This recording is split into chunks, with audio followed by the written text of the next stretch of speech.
In the last 1 month, we did a nursery, and the aim of the nursery was to transplant it. Today is the day I'm going to transplant it.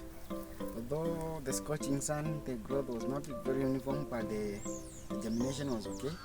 Today now we are going to transplant it, and before you transplant your vegetables, you'll have to water them so that when you're unplugging it, you are plugging with the whole root formation and the whole root mass.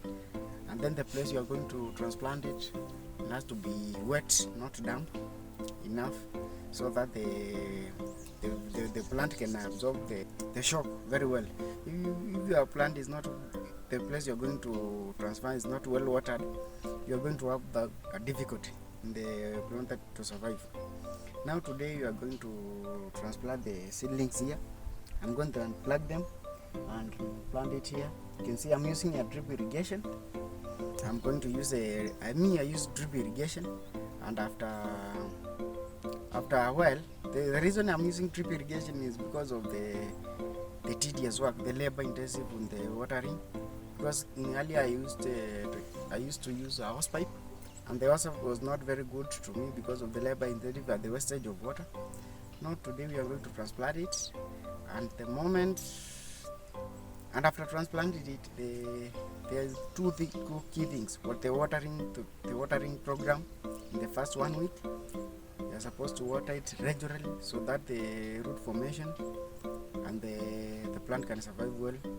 In 2 to 3 weeks, my harvesting will be. I should have started harvesting. Okay, now when you are going to transplant, make sure your seedlings, they are well hardened. Like for example, you see here, I can bend it. It will not break. So it will absorb the stress very well. And now the other thing, when you are transplanting it, your place is well watered. When I plant it, like this plant here, like that, the next plant, I'm not going to plant this side. I'm going to plant the other way, like this side.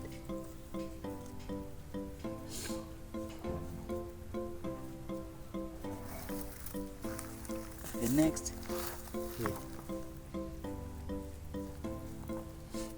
The reason I'm planting this way is because of the root to pave way for the growth of the leaves. My aim here is the leaves, not the other thing, and the air penetration will be the circulation of oxygen, and the oxygen will be enough. So you don't have to crowd them in one side. You'll have to plant them in a zigzag way. And the spacing here from here is 30 centimeters, and from here is 30 centimeters. That is 1 feet.